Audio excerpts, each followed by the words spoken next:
IS52, this headset bearing has got the potential to be the dominant standard across road, gravel and mountain bike. Integrated stack 52, so much to know about it, and the more you know about it, the more likely you are to choose it, and the more likely manufacturers are to spec it, and we can wade ourselves among this mess of trying to match frame with bearing, with compression ring, with shim, with top cap, with handlebar across all the various different sizes and dimensions. So let's get into it, there's a lot to learn. So this video is really all about trying to get this bearing, a 52mm OD bearing, onto what is becoming the dominant standard in the industry of a 56mm top cap. And with that 56mm top cap, you can then use various adapters and plates to pretty much fit whatever handlebar you want. So maybe a polymer, maybe a Deda Alanara, could a Vision Metron, a Shimano, black ink, almost anything. Now, of course, there are some proprietary things out there like the Roval from Specialized, but generally speaking, this seems to be the emerging standard. But like everything in cycling, it's never as easy as you think. So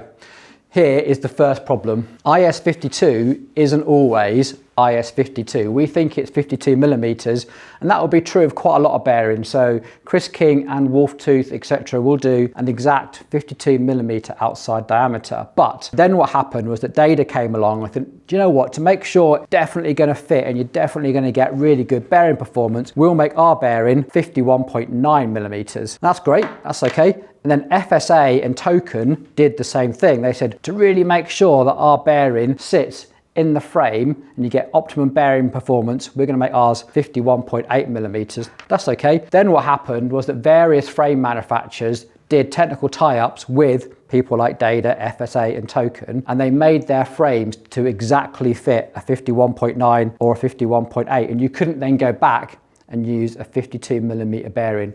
What an absolute mess. So this video is talking through all the various options that you might have, and now there are loads, and as long as you have a frame with one of those, you can pretty much get everything to fit. Let's start with Deda. So generally speaking, the Deda bearing is 51.9mm on the outside, 40mm on the inside, 8mm deep, with a 45-degree chamfer on both the inside and the outside.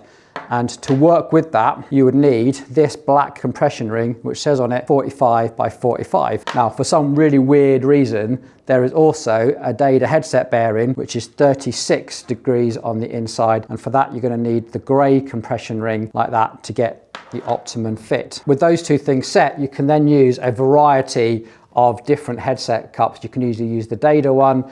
You can use the Deda one that goes directly to a standard stem. You can use all the various things that go to Alanara handlebars, the Deda Superbox stem, all sorts. Also, this is probably the dominant standard if you want to fit a third party. So this is off the Polymer Workshop sculpture bars. Let's take a look how that actually looks. So this is our frame here. The Scylon has a 51.9, so that we know this is going to fit. And we're going to use that black top hat. And all things going well, we'll use our compression ring here, and you may need to use a shim just to make sure that you're not touching the paintwork and getting an obstruction there. And then you'll find the Deda Superbox, the Deda Alanara, and even this little chute thing that you can use with a standard stem will all interface with this top cap system.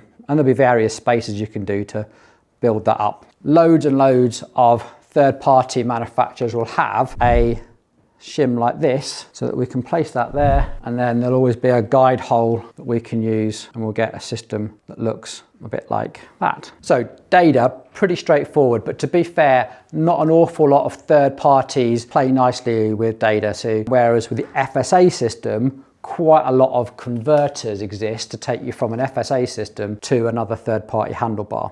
So let's take a look at the FSA system. So FSA is 51.8mm OD, but 42mm on the inside, and you can see a significantly skinnier bearing, and crucially it's slightly narrower as well. It's a 7mm. Now this is quite similar to the Token bearing, but the Token bearing has a 40mm internal. Other than that, the dimensions are very similar. Just to catch you out, Token also do make a slightly smaller OD bearing. We're not talking about that today. So with FSA, you'll use that 42mm internal with this black compression ring here. And this black compression ring here will have all the interfaces that you can use with an FSA top cap. And that will look like this. So first of all, this is 51.8, so it should be a nice easy fit. And that fits in there. And that is how that little system looks. Now, the FSA shims, you need to make sure you use the right shims because they've got the little cutouts just here, which will interface with those lugs if you need it. Now, FSA make a whole bunch of these. You can get ones with brands, you can get stealthed out black ones.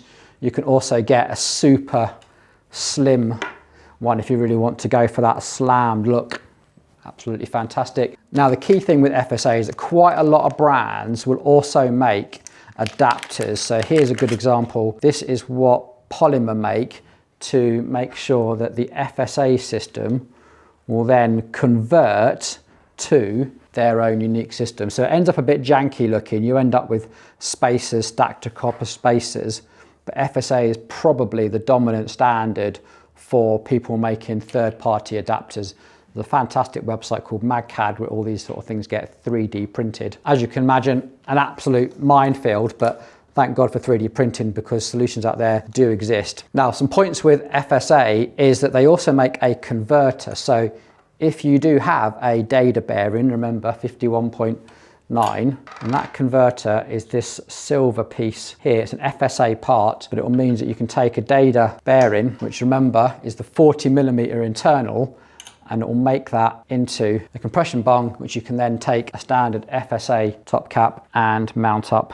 Now, I actually quite like this system because the DEDA bearings are a little bit more robust. They don't require such a skinny bearing and they're a little bit more resistant to corrosion and that sort of thing. So good little upgrade if you're going to do it. Sometimes your crown race on the bottom of the fork will depend on you having a DEDA headset anyway, because not all crown races work with the 42mm internal diameter bearings. If all of that is completely screwing with your head and you've had enough, there is good news because Token now make fantastic product. They do a 4-in-1 headset, which is pretty much going to solve all of your problems. It comes in two varieties. It comes in a standard bearing and this sort of gold titanium coated one for extra corrosion resistance. And the idea is this is 51.8, 40mm internal, and it comes with almost every compression ring and every sort of shim that you might want. So it does come with the Token system, which you can then use with like look stems, but also black ink stems. They've also got technical tie-ups with a whole bunch of people. It's all available on their website and you can convert it to almost anything. They also have adapters for FSA. They have adapters for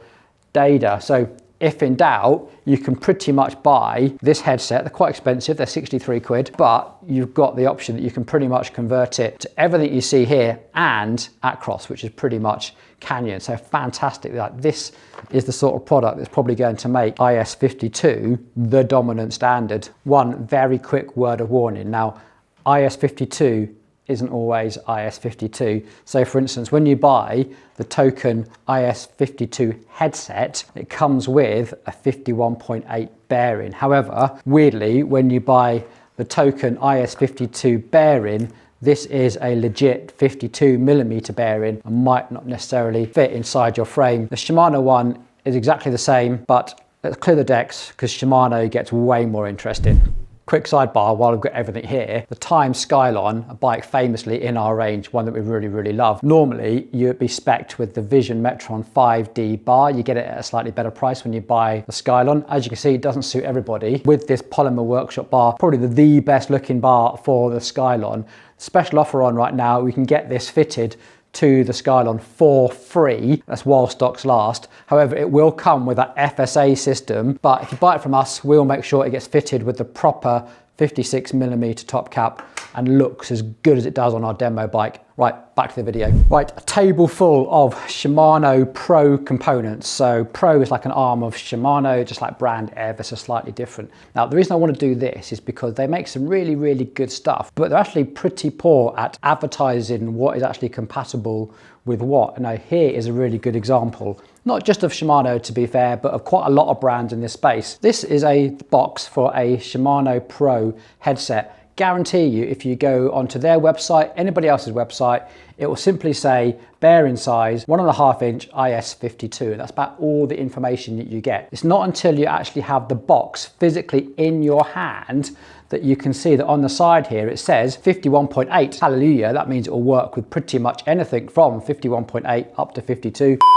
Whoa, whoa, whoa, bike mechanics everywhere are going to be having kittens at that last statement, so let's just talk that through a little bit. IS52 is something that Cane Creek came up with. It's not really an official standard outside of that, but the Park Tool reamer for IS52 is actually 52.1 millimeters. So if your frame has been made to 51.8, that's a lot of material to take off. Again, we went that whole thing of, are you modifying or are you correcting a frame? Now, quite a lot of times you'll see a bearing that says 52 on it, but in practice when you measure it, comes up at 51.8. Now, because these are angular, the idea is that they will self-center and a little bit of play isn't going to be a massive problem. However, depending on your construction of your frame, how much material this is engaging with, it can be problematic. So putting a 51.8 in a 52.1 hole, yes, it can work if your frame can sustain it, but ideally you want to try and find the right bearing. Okay, I hope that helps. As you can see, it's not that easy. There are literally what seems like hundreds of different types of bearings by the time you get into all the different sizes, chamfers and internal diameters. So as always, read the manual. Okay, back to the video. Let's see what else I've got to say. Including Time Scylon and a whole bunch of other boutique brands and 40mm internal. So now when we've actually finally got the box in the hands, we have the answers that we need. Now, when you unpack it, it gets even better because you realize it's basically just a token headset. So the bearings inside here are exactly the same as the token bearings, and the actual compression ring is a token compression ring. Even has a little token logo just there, which means that the Pro top cap is compatible with the token top cap, which is compatible with the ones that you see on Look 795, 785, 765s, and all the other bike brands out there using the token system. Happy days, so you can actually switch in between headsets pretty easily. This internal routing headset comes with this top cap, which you are going to need to run this bar, but it doesn't necessarily come with anything else. So if you're going to buy that bar, you need to buy this headset with it, and also you need to know it's compatible for your bike.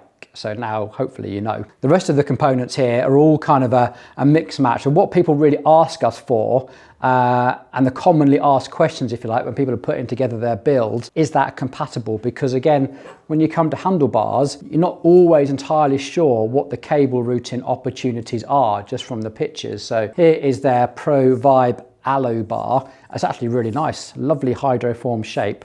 You wouldn't know that that was aluminium without holding it in your hands. But there's no hole at the back here, so you can't route cables through a stem. Cables are going to have to come externally and then run into the bar at this point here, and then there's a couple of exit points for your Di2 cables and your brake hoses. Again, you need to know that information before you actually buy it. Now, in contrast, here is their carbon bar. And as you can see, we've got the big hole at the back here. And this one actually features little portholes for Di2 cables and the brake hoses. Now, the nice thing about these is they're made specifically for the Shimano shifters. So once you've actually got these on, everything just integrates really nice. But you need to match this with a stem that is compatible with that. And not all of the Pro stems are. So these are sort of the three major stems available from Pro. You've got the super light stem, very traditional looking. You can't internally route any of that. Really nice and light, by the way. And then you've got the carbon stem, which often confuses people because it looks like there should be enough room to route cables, but there isn't. There's no way you can route a cable. It looks like there's room for one cable, which isn't really much use for anything really, maybe just a Di2 cable. But you can actually run this in a high position or a low position, but you're going to need to run a normal like headset spaces. So coming back to our top cap problem, you need a top cap a bit like this that you can run a normal headset spacer and do something like that with our cables coming out the bottom here. It's not until you get to the Vibe Aero stem that you have internal cable routing options, kind of, because you can't get a cable routing in here like you can on the DEDA one. So this is going to require this internal routed headset with this little bit here, and you can see the cables are going to come out here and then run into here and then be able to come inside the handlebars. So you will see just the tiniest bit of cable just here. For contrast, the DEDA system is slightly more elaborate. So you have this little sheath here, but underneath you'll find two little cable holes. So you can actually run the front and the rear cable through here, through the stem and directly into the back. This is the sort of information that's really missing from a lot of websites, sadly. So it's not until you see, well, videos like this, hopefully, or have the product in your hand in a bike shop to really get your head around what it is you need. And then finally, we have this amazing handlebar. I do like this. Again, it's all designed to work really well with Shimano handlebars. Looks really, really futuristic. But again, no internal cable routing. The cable routing actually comes through the bottom of the stem. So you need to run this with, and it comes in the box, this little sheath here, and you're going to need to run it with the Vibe top cap until we get a solution a bit like this, get it looking smart, and all the spacers come in the box, etc. Weirdly, you don't get any spacers with this or the headset, so you still have to buy another additional set of stuff. Now, how does all that come together on the bike? Let's take a look. So here's the cable entry here, and as you swivel this around, you'll see cables will go in here and through just there. Now, this is a pretty aggressive angle. It's -17. We've got this in for a test for small bikes who often need to try and get their saddle to bar drop a little bit more aggressive, but in a short stem. So let's have a look, see how this looks. So that is with our -17 sort of loosely fitted. You can see how that's going to work. Sadly, you can't completely slam it unless you use a different system really, but I think that's probably about as low as it goes, which is a real shame because you want the -17 to try and get it lower, and you're almost forced into going a little bit higher with your stack. Okay, so that is our Shimano Vibe Pro handlebar. Looks really futuristic, liking that. And one of the interesting things about these handlebars is that they also have an adapter in here so that you can run it with the giant overdrive system. So there's a little shim here, so you've got a bigger aperture. So you can run it with giant overdrive. Now that's our little sheath just there, but you can run this completely slammed as well. But you are going to need to just modify that top cap ever so slightly to get that completely slammed look. Now, there's one more thing to show you, and that is, what if you just want to run a traditional stem system? Well, there's a few ways that you can do that. Now, first way is probably the cheapest and easiest one. So you go back to your DEDA bearings, and that is, we use this little top cap here. So your cables are going to run through here. You can actually get 4 cables through that. There's like a little cap. Problem with this is that you've got a big gaping hole for everything to go down, but you can at least use a normal stem now and use the normal spacer. So if you've got like your normal headset spacers, you can pop them on, and then you can use a stem like this. Now this sort of super light Vibe aluminium aero bar is super popular with sprinters and sort of crit racers because they get this super stiff handlebar set up. It's a bit more resistant to getting involved in crashes and everything as well. But it does mean for internal routing, you have to run your cables out here and then through into these holes here. So it can look a little bit messy and not aero, but it's a cheaper way, I guess, to experiment with your setup or have something super stiff and super reliable. Really good as well for a lot of young racers around here. Use something like this because they do lots of flyaway races, putting their bikes in the back of cars or airplanes, and this is super easy for them to work with. So there's lots of different ways to do this. There's one thing that I haven't really mentioned here. If you want to do this setup, there's a better way of doing it. I don't have it here, but there's a company called Easy Bike Parts who actually do a top cap like this, but it's got an aluminium cap. It's got 4 holes drilled into it, so you can run all your cables internally, and then you use a smaller bearing. So rather than using that 51.8 bearing significantly smaller, and the cables don't go inside, so you can still drop your fork if you need to as well. It's a fantastic idea. We fitted it to a few people's bikes, mostly popular in gravel and mountain bike, more so than road. With that all said, one last thing. What about upgrade bearings? You've seen what an absolute faff all of this is. So what if you just want to fit it once and never touch it again? What options have you got? Okay, here are our key sizes. So on here, we've got the FSA 51.8 by 42, have the token 51.8 by 40, and we have the DEDA 51.9 by 40. And right next to them, we've got the various options available to you in upgrade. So First of all, the DEDA bearing, the only one that's really compatible with both crown race and upper. Remember, this is a 45-45, so you need to make sure that this deep chamfer is still going to work as well. These are the Ceramic Speed SLT bearing. So SLT is ceramic lubricant technology. So in here, rather than a load of grease that can get washed out, it's just like a big chunk of solid lubricant. And the idea is that rust can't penetrate into it and corrode the balls. Now, the race can still corrode, so they do another version of this which is coated, which is again a bit more anti-corrosion. These are expensive, £120 for the non-coated, £160 for the coated version. So definitely not an easy upgrade. But if you couple that with how much time and effort it can take to replace these things, it can stack up to be extremely worthwhile in the long term. The next option is the token bearing, and remember this one is 45-45, but you can see that the chamfer doesn't go as deep. So for this one, again, we have the Ceramic Speed in both the coated and the non-coated. We also have the token bearing, the gold one, which is titanium coated anti-corrosion. But remember, you only get the 51.8 in the headset pack. Otherwise, it's a 52mm bearing, like what the hell token. And then probably our favorite one is the Enduro stainless steel in a 51.8. And you can obviously mix and match that with all the various sort of DEDA top caps that I've shown you previously, but you can't always put it onto the bottom because the crown race can be at a different angle and you'll end up with a bit of an unsightly gap. And then finally, the FSA bearing. I haven't actually come across an anti-corrosion version of this yet, so if anyone knows of one, please put it down in the comments, but this is definitely a problem and probably the most problematic because they do corrode quite easily and they're quite skinny as well. So these are causing us a fair bit of bother. If you're lucky enough that your frame does fit a 52mm bearing, you obviously have Chris King bearings available to you and a whole host of other Enduro bearings that come in the 52mm size, but it's only that one that comes in 51.8. Okay, I hope that video, albeit somewhat baffling, has been helpful.